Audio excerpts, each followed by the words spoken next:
این دعا را خیلی دوست دارم. خدایا، هنگامی که ثروتم دادی خوشبختیم را نگیر، هنگامی که تواناییم دادی عقلم را نگیر، هنگامی که مقامم دادی تواضعم را نگیر، هنگامی که قدرتم دادی عفوم را نگیر،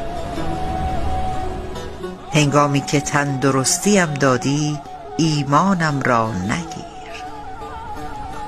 هنگامی که تو را خواندم ناامیدم نکن و هنگامی که فراموشت کردم فراموشم نکن. خدا، میدونم تو بدون منم خدایی، ولی من بدون تو هیچی نیستم.